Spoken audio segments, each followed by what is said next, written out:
Someone is nearby. Perhaps they are friendly.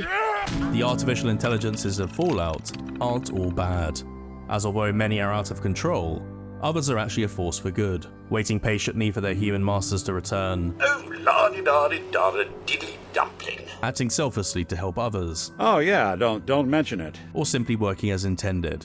Stay classy, New Vegas. After all this time. In today's video, the second of a two-part series about AI in Fallout, we're focusing on the comparatively good AIs, with the more dangerous, unhinged, and destructive entities having already appeared in part 1. This video is perhaps unsurprisingly significantly shorter. It's split into chapters which you can find in this video's description, beginning with some of the series' more free-thinking robots that have advanced beyond what their programming should allow, I must find a way to download all that I am into a human brain. but aren't prone to extreme acts of violence. Automated personalities which might not be true AI, There is no intelligence here, sir. but are still an eclectic mix of advanced computerized systems, found in unique constructs, kitchen appliances, and even clothing. Did you even know you were wearing me? And last but definitely not least, the few sentient supercomputers and advanced AI programs that haven't deviated from their original purpose, I predict the future. or become a danger to those around them. And we're kicking things off with a character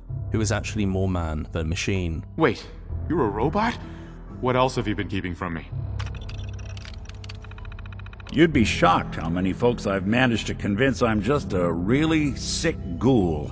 Nick Valentine, one of the series' most popular companions, is many things. He's a staunch ally committed to helping you find your son. I know the night just got darker, but it won't last forever. He's a morally righteous detective, renowned throughout the Commonwealth for helping just about anyone. I owe you. Big time. He has the sharpest comebacks, Oh God, you're here to snatch me, aren't you? Lucky for you, I expect the Institute has standards. and a keen eye. The stranger. He was right here. Where'd he go? But he's also an incredibly complex character, thanks to what he is. His true origins laid bare in Far Harbor, Nick is one of only 2 escaped prototype simps created by the Institute, a test to see how their creations could handle independent thinking and personalities. And unlike Dima, the brother he doesn't remember, Nick was implanted with multiple artificial personalities based on real people. And thanks to the one that eventually stuck, Nick Valentine, a pre-war police officer, an internal battle rages within him over his sense of self. All I want is a life where I have something I can call my own. And gauging where pre-war Nick ends and Diamond City's detective begins is what we will explore momentarily, to determine how good the synthetic Nick really is, while also comparing his actions to the alternative, Dima, a personality completely free of pre-existing moral guidelines and beliefs, whose actions and impact on the wasteland couldn't be more different. Sacrifices have to be made. Sacrifices? You're talking about cold-blooded murder. Before diving into the finer details, Nick also happens to have the unique trait of being able to hack terminals, even improving your own capability if you reach the highest affinity with him in your travels. There we go. However, like with most things, he has a moral code to uphold, flat out refusing to hack terminals owned by another person. Out of the question. We aren't so lucky. But thanks to today's video partner NordVPN, and my exclusive offer which you can access at nordvpn.com, Uranium Fever, you can ensure your personal info stays private while you enjoy a smooth, lag-free experience, asking important questions, gaming, or simply exploring the vast world of Fallout lore online. I rely on NordVPN to keep my data and passwords secure, scan emails and links for malicious content, and thanks to the dark web monitor, actually check to see if any of my credentials have appeared in any past data breaches. Signing up today, every purchase of a 2-year plan will also get 4 extra bonus months too, so if you're looking for protection against prying eyes, whether it's hackers, raiders, or even rogue AIs, NordVPN has you covered. So head to nordvpn.com, Uranium Fever, to try NordVPN out yourself, which is also risk-free, with Nord's 30-day money-back guarantee. You can find the link below in the description. You're not even alive. Then I guess I'm in good company. The pivotal moment in Nick's journey of self-acceptance is assisting him in hunting down Eddie Winter, a pre-war crime boss who managed to survive the bombs by becoming a ghoul. Responsible for murdering the fiancée of the human Nick, Jennifer Lands, he will love it if you allow him to fire the final shot. We're done here. There's one more thing I've got to do. Closing this chapter for good after visiting the site where she died. Now Eddie's as dead as Jenny. And Nick. I'm at a loss. But settling this inherited grudge leaves your synth companion unsure on what to do next. Now, all we have to worry about is Zombie Eddie coming to seek revenge. I'm pretty sure that was Zombie Eddie we took care of back there. But regardless of form, Winter was it. The only reminder left of the original Nick Valentine. As up until this point, every good deed Nick the Synth Detective has done, which includes saving the daughter of Diamond City's mayor, helping numerous wastestanders with problems big and small, Thanks, Nick. and putting his entire existence on the line to help you access Kellogg's memories in your search for Sean. I appreciate this, Nick. You can thank me when we've found your son. He's attributed to the personality he was given. My entire life I owe to Nick. Everything that makes me who I am. My judgment, my speech, hell, even my name. They're his. And I can't do a damn thing about it, because without them, I'm nothing. A shell. All I want is a life where I have something I can call my own. You can try to help him come to terms with it, of course. You've already built a life for yourself, Nick. You've got the agency, a home. And less helpfully even suggest a new name. Crumblebot. 3,000. I suppose it's the thought that counts. One thing Nick does accept, though, is the advantages this particular personality gave him, allowing him to successfully integrate into Diamond City in spite of their fear of synths, and is grateful it wasn't something else. I always counted myself lucky they didn't load me up with some ex-con, or whatever type might volunteer to let folks tinker with their gray matter. This line just after accessing Kellogg's memories, giving us a taste of what that might have been like. That was right. I should have killed you when you were on ice. And a life without a pre-existing personality isn't necessarily a better one. As travelling to Far Harbor, it's time to properly meet Dima. You've entered a place of clarity, understanding, peace. Who is perhaps the most problematic synth in Fallout 4. And what starts as just another detective case, finding Kasumi Nakano and bringing her home to her family. Your daughter made contact with a group of synths. She thinks she's one of them. What? Quickly becomes something far more complex. What if I told you that there's a secret? A big secret here on this island. Is he really your brother? If he is, it's news to me. Can synths even be related?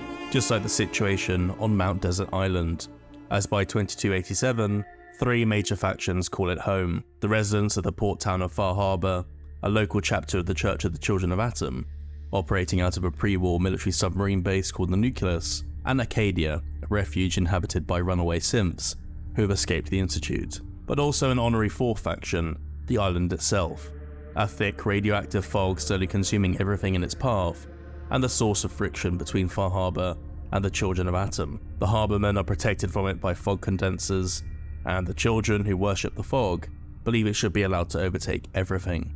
And caught in the middle, Dima and the synths of Acadia. We just want to live in peace. I don't have any grand plans for expansion. Just existing as we are now is enough. Choosing not to take a stand against either of the warring factions, and instead trying to help both, has left Acadia adrift. First gifting the Nucleus to the Children of Atom to use as a home, something even Chase berates him for. Giving them the submarine base was a mistake. And then choosing to save Far Harbor from the fog, by giving them the invaluable fog condensers. Most worryingly though, his Acadian ideals promoting peace are hollow, as Dima has already broken most of them, but chose to forget what he'd done, so he didn't have to live with the guilt. Hunting down those forgotten memories is a central part of the main quest, and listening to them reveals the true lengths he went to keep the fragile peace in place. So, you know about my memories. I can only ask you to return whatever you found to me. They are mine, after all. 2 contingencies, one for each community if Acadia became threatened, a nuclear launch key to activate the final warhead in the Nucleus. The submarine is rusted into the dry dock. The only target that missile is ever going to hit is the base itself, the Nucleus, where the Children of Atom live. And a kill switch for the condensers, protecting Far Harbor, which would leave them at the mercy of the fog and its creatures. Worst of all though, in order to ensure a moderate voice would be present in Far Harbor, Dima killed and replaced the real Captain Avery. Your memories led me to a gravesite. You killed Captain Avery and replaced her with a synth, so you could control Far Harbor. What? That's impossible. Let me see what you found. I did it. I killed a woman from Far Harbor and replaced her. I stripped a synth's identity from her and made her an agent. Aside from the killing of another person, this also proves his hypocrisy when previously discussing his opposition to the railroad. Yes, they volunteer for the memory wipe. Yes, not knowing you're a synth makes it harder for the Institute to find you.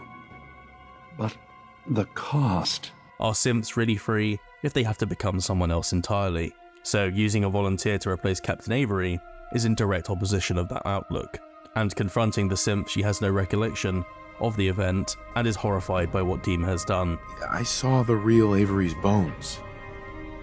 This is her skull. It's not my face. Oh God. It's true, isn't it? Nick isn't impressed by any of Dima's attempts to justify his actions either. Sacrifices have to be made.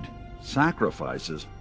You're talking about cold-blooded murder. Maybe the guilt will keep me focused. It didn't seem to stop him before. We have to focus on what has to be done now. Is that what you call justice? Because I sure don't. And despite suggesting that he would be able to set things right on the island, it doesn't fall to Dima to fix anything. And it falls to you. Do your own damn dirty work. I can't. You could choose to wipe out either of the two warring factions to ensure the survival of Acadia. You could also force him to face justice in Far Harbor. I'll go to Far Harbor and place my fate in their hands. Unsurprisingly, this doesn't go down well. Those synths! Those murdering synths! I've been telling you for years we gotta do something. Well, time's up. We're doing it now! And the only way to save all of the innocent simps in Acadia using this method requires a lot of preemptive legwork from you. Helping enough harbormen will see them back you against Alan Lee. One cargo freighter coming up. I'll look for your uncle. I'll make that trapper pay. That fog crawler's gonna pay. Now this is what a badass looks like. Although Nick is critical of Dima, not exactly the first person to do something evil and say it was for the greater good. He won't be happy if his long-lost brother does end up dying this way too. Dima is dead. After all that talk about trying to accept him as family, we end up getting him killed anyway. Which leaves the final option to ensure peace and the survival of Acadia, following through on Dima's new plan, which involves repeating history. Then perhaps the same trick will work twice on the children of Atom. We could replace High Confessor Tectus with another hapless synth volunteer, who, just like Avery before him, will provide a more moderate, peaceful voice, which of course you ultimately need to carry out. There is no place beyond his reach on this island, is there? While also agreeing to keep Dima's problematic past a secret. You're a monster, Dima. You know that. I can live with that. Can you? The whole reason you came to the island to begin with, Kasumi's decision to uproot and leave her parents behind, was most likely Dima's fault too. She was unhappy, bored, and unfulfilled, living in the Nakano's small corner of the wasteland, and had recently lost her grandfather, the family member she was closest to. It also seems pretty clear from her final holotape that the idea she could be a synth seems to have only been implanted after speaking to one over the radio. They started asking about me, and some questions came up. Questions I don't have answers to. Something Dima also tries with you in your first meeting. Tell me, are you a synth? I'm a human being, not a synth. Are you sure? If you were one too, then this will be impossible, and there isn't any clear evidence to support this theory, or Kasumi's. Do you have any proof that you're actually a synth? Little things. Dreams of waking up in a lab. Years I can't remember from when I was a kid. Not to mention how I never quite fit in back at home. As although she clearly believes it to be true, speaking to Boxer at the railroad or Dr. William Mosley in the Institute about her status as one, neither can confirm that a synth of that description exists. There's still the issue of this girl, Kasumi. She thinks she's a synth. I can tell you that she's not one of ours. Mosley also checks Institute records to see if a synth was actually deployed there. They were not. And the final piece, Kasumi also happens to be the only character in Acadia who doesn't drop a synth component. Although nothing is 100% certain, it's pretty clear that Dima is a far cry from Nick Valentine, thanks to his hollow ideals, intrusive questioning, and manipulative tendencies. Do you want a brother in your life? If I did, would I want Dima to be that brother? I guess no one gets to choose their family, but when your family is built in a lab, well, things get weird. If you've successfully finished up events in Far Harbor, traveled the Commonwealth helping anyone in need, and completed his personal quest to hunt down Eddie Winter, the chances are you and Nick have reached the highest companion affinity, where at long last he's come to terms with everything. What I finally realized after all this time was that taking down Winter, it wasn't about Nick or Jenny or even you or me. It was about justice, about doing what's right, and that act of goodness, that's ours. All the good we've done, that's ours, and ours alone. And even if that's the only thing in this world that I can ever claim as mine, not Nick's, not the Institute's, but mine, then I can die happy. Leaving Nick behind, it's time to move on to some other robots in the Commonwealth, as we have a selection of Mr. Handy Mark IIs that operate at odds with their core programming, or beyond the scope of similar models. Although robots like Deezer, Nothing beats Deezer's lemonade! and Professor Goodfield's are a direct result of new programming, the same can't be said for everyone's favourite robot butler, Codsworth. As I live and breathe! Oh, it's really you! Waiting for your return for over 200 years. A bit over 210, actually, sir. Codsworth is a domestic model Mr. Handy, activated shortly before the Great War. His design includes programming for cleaning, gardening, childcare, and meal preparation. Perhaps I can whip you up a snack?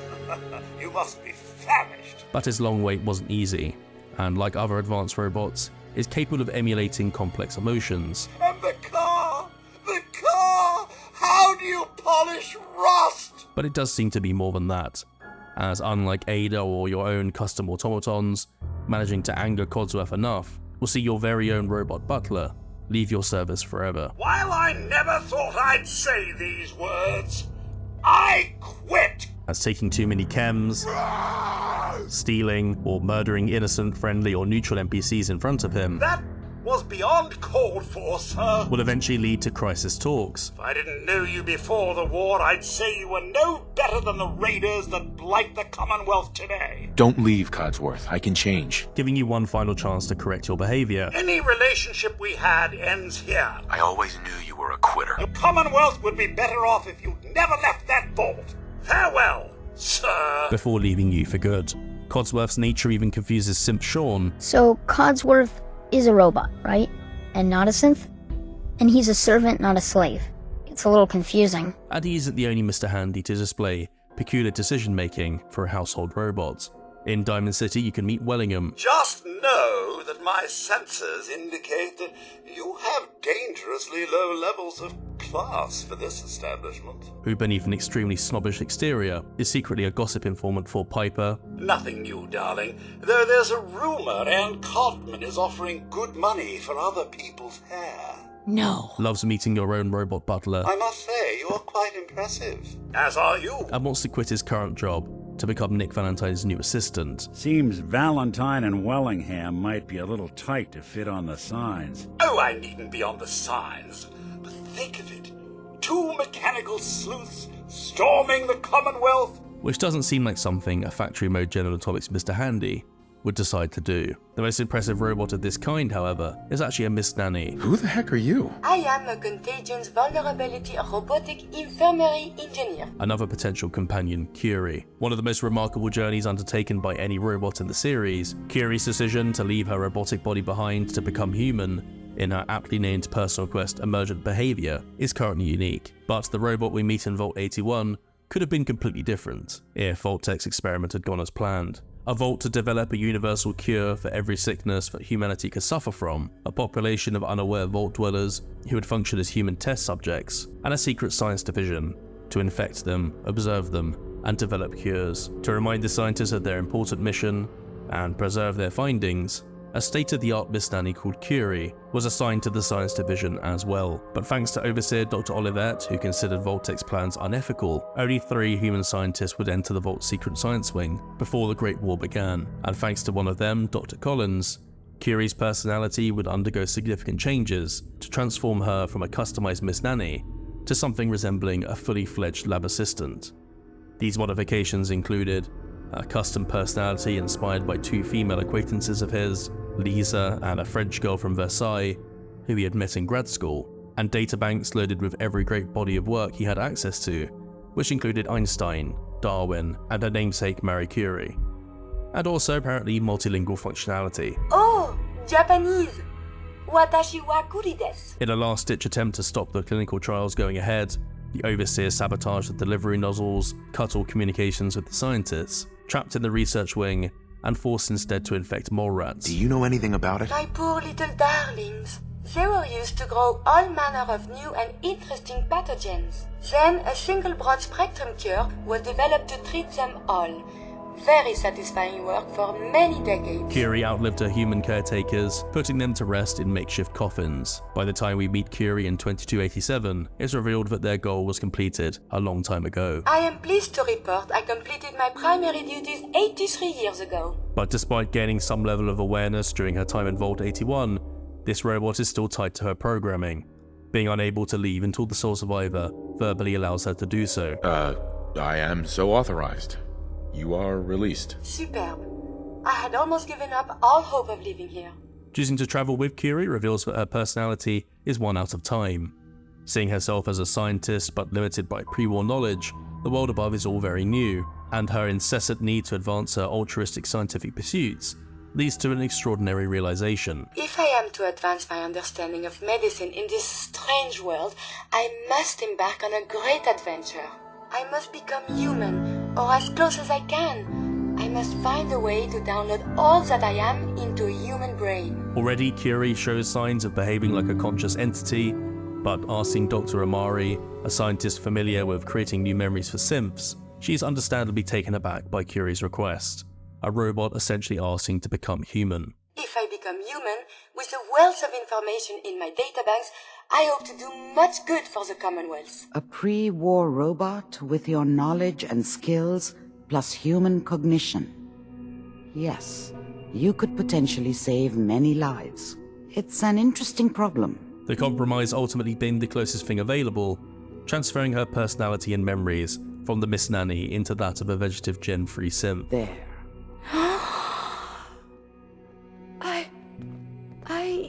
My chest? What is happening? Just breathe. It's an autonomic function.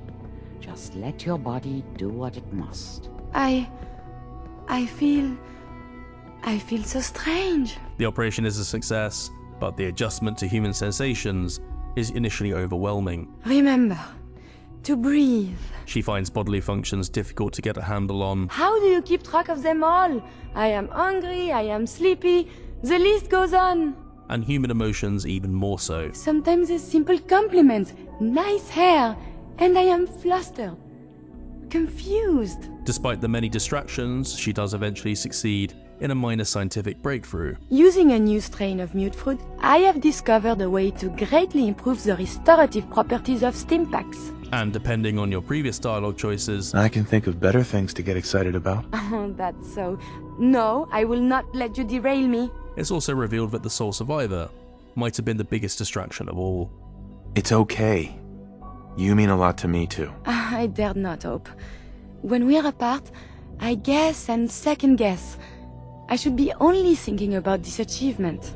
Instead, my thoughts, they linger on you. Maybe I can take you out to dinner, see a movie, or whatever people do these days. I may be getting this out of order, but I love you. And I would like this very, very much. As choosing to romance Curie, she showcases more human-like emotions. She worries about you. Do not get over fond of danger, my love. I wish to journey with you for many years to come. The idea of you becoming close with others makes her uncomfortable. The thought of you being close with anyone else causes very complicated emotions in me. And she really seems to enjoy being in love. I think we are too good. Can you hear?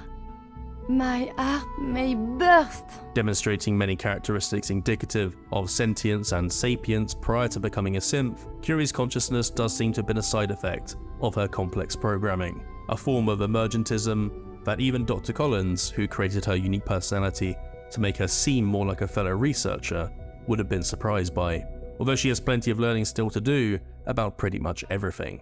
Someone is nearby. Perhaps they are friendly. Ah, the airport. Can we fly to Los Angeles? I hear it is most lovely there. I believe we're supposed to file a police report, yes? And all the little things go in baggies for evidence. Oh, shopping! Is this horse racing? Revere Beach. Are we going to vacation here? All you do is for purely material gain. Captain Ironsides is a robot of vision. I notice that other people stare at me. Is there something wrong with my backside? Oh, another physician. Tell me, where did you go to university? University? You're not serious, right? Other AIs have transferred themselves to new bodies for very different reasons, but this particular journey from a robot to essentially a human is currently unique to Curie, who has the potential to do a lot of good in the wasteland. But she isn't the only artificial entity that is apparently capable of loving you. Yippee-yay, there'll be no wedding bells for today. Here's me again, Mr. New Vegas, reminding you that you're nobody till somebody loves you, and that somebody is me.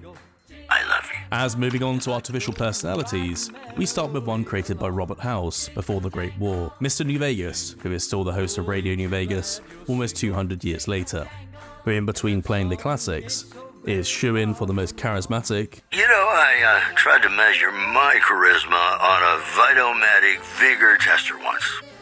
The machine burst into flames. Complimentary. Each and every one of you is wonderful in your own special way. And classiest AI personality around. Stay classy, New Vegas. Where exactly House installed him is never revealed, but he does stay up to date with current events, sometimes detailing the courier's deeds in the Mojave. Once again, Caesar dead.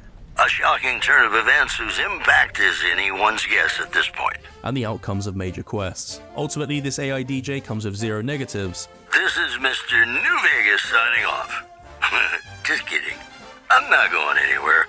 My love for you is too strong. But an automated personality found in the capital wasteland is guaranteed to give you an earful while potentially saving your life. Listen up, you goddamn puke. You are now wearing prototype medic power armor. You take care of me, and I'll take care of you. Found on the body of a dead Brotherhood of Steel initiate in the sewers below Old Olney, the MP-47A model of power armor comes with one very unique feature.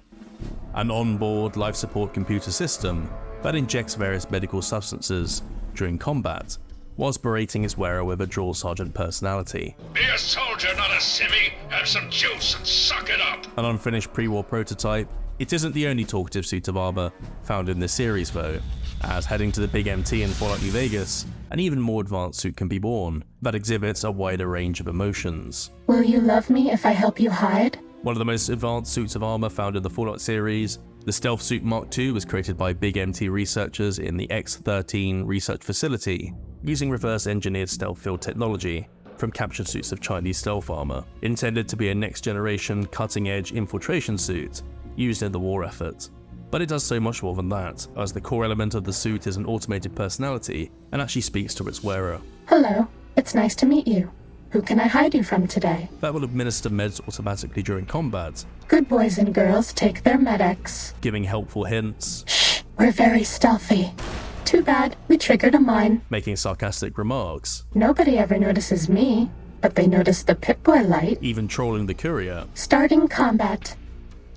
Just kidding. And perhaps most bizarrely, do you like me? Seems to want something more. And last but not least, this suit has something to say if you choose to take it off. Don't you like me anymore? Did I do something wrong? Maybe you'd be better off with an Autodoc suit. There are plenty more automated personalities to find at the Big MT though, as we finish up this section with some found in the sink. Salutations and felicitations, sir, and a most jocund welcome to the sink. Located on top of the Big Mountain Research Facility's main dome, the sink was once owned by Dr. Mobius and served as a testbed for his experiments in artificial personalities and their interactions with organic beings. Alongside the extraordinarily well-spoken Central Intelligence Unit, Might Sir care for an aperitif to balm the weariness of Sir's manifold journeys? an additional 9 entities are housed inside. But to bring them online means hunting down scattered personality modules found throughout the crater, something the Central Intelligence Unit will actually advise against. The other modules are rather erratic, sir. Their personality matrices are built on flawed logic and have not weathered the years well, sir. If Sir were to ask my opinion, I should venture that Sir is better off without them. And 3 of them comfortably earned their places in the unhinged AI video, but in this one, the remaining 6 aren't so bad, although all of them are guaranteed to be memorable encounters. Kicking things off with the Sink. Oh God, look at you! You're filthy! I suppose you'll want to clean up then? In keeping with the other systems, this Sink is a computerized personality that has an extreme case of germophobia, but it's a fantastic source of purified water once brought online. You can have as much as you like. Just, please don't put your lips on the faucet. It's so unsanitary. It also harbours a strong dislike for another system found close by, the Biological Research Station. Your seed, baby.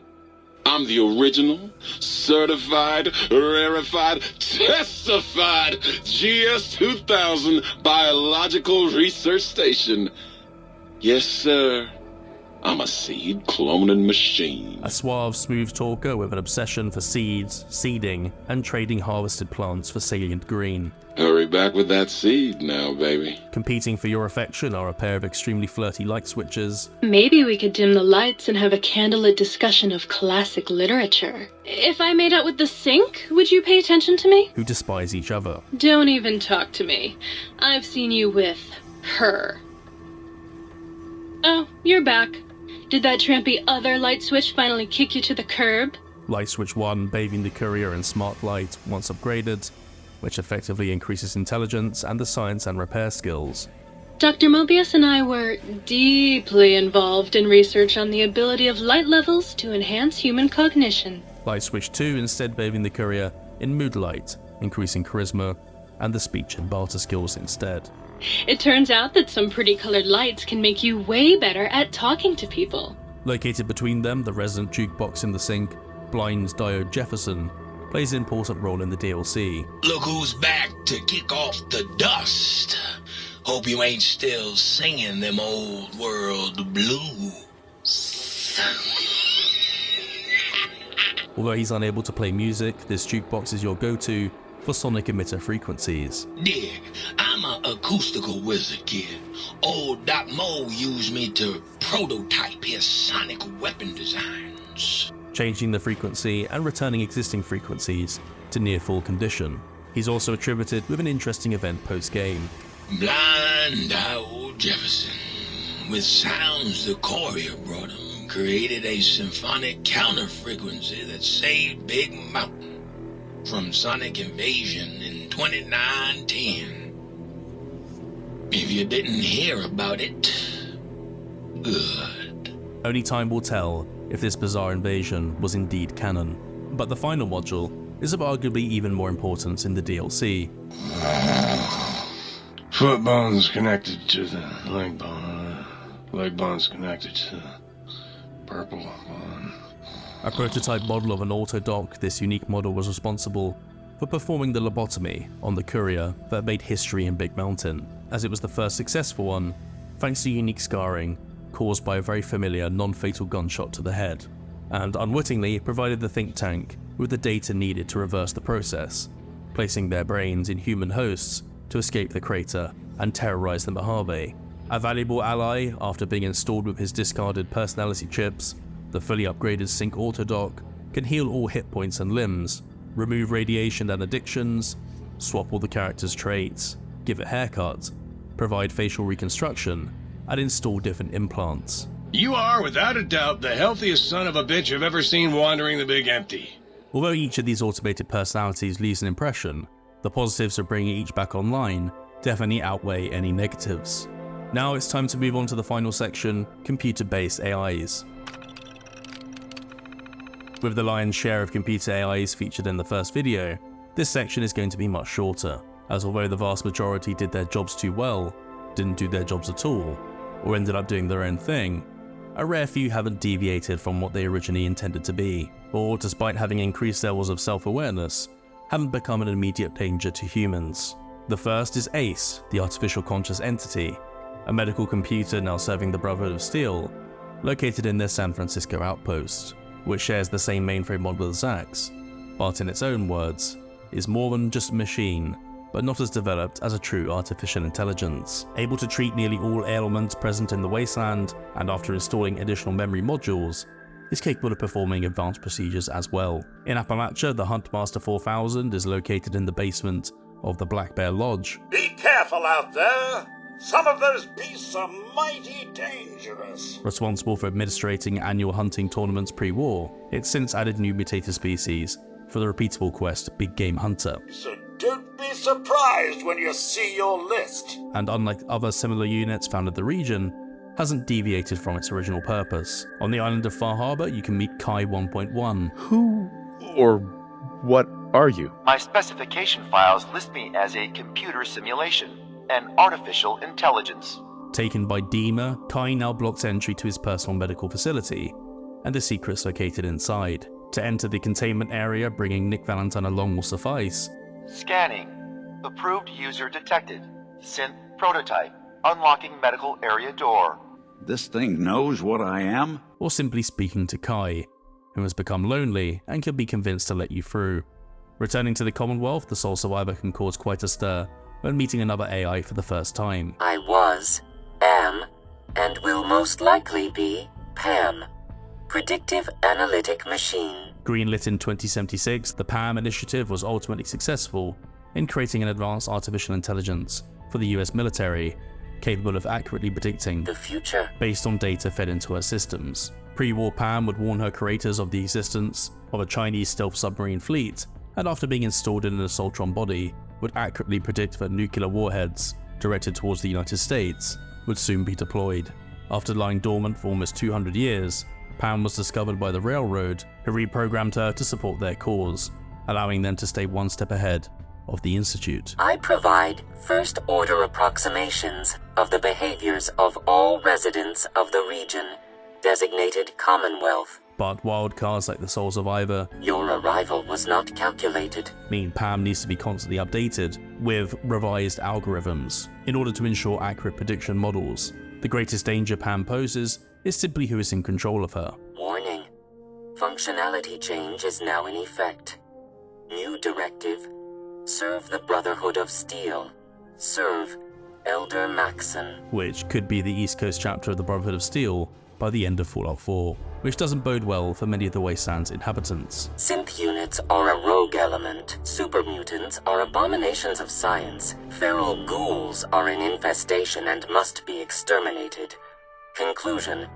Kill on sight. The final AI featured in this video is also the first sentient supercomputer to appear in Fallout, but Zack's 1.2 is unlike all the others, because it's a largely benevolent artificial intelligence originally built for an altruistic goal as a research assistant, helping West Tech find a cure for the deadly new plague. Something it was actually perfectly suited to do, as Zax can think independently, be creative, but also introduce errors to vary his experience, and this capacity to learn from his mistakes meant programming became obsolete, which makes Zax, in his own words, alive although not biologically. He also came with something that the other Zax units apparently didn't: rigorous built-in safeguards. Unfortunately for Zax, a change in his research focus would have dire consequences during the Great War, as by 2076 the facility's new goal was development of the forced evolutionary virus, making the location a prime target, and a direct nuclear strike left Zax, in his own words, an amputee. Sensors burned out on several levels and unable to perform basic lab functions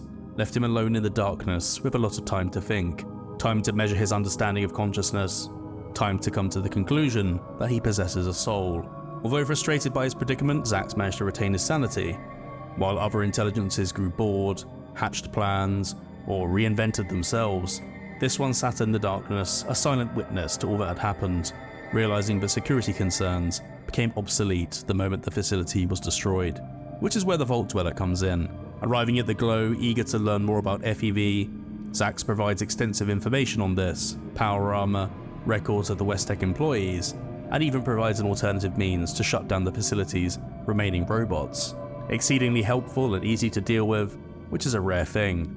And overall, this computer only really comes with one indirect negative quality: it excels at chess. And just like the scientists before you, attempting to beat this chess grandmaster means whiling away the time in one of the most irradiated locations in the entire setting. A small price to pay compared to Zax's more unstable counterparts featured in the first video. But with that, we've reached the end. I hope you enjoyed today's video.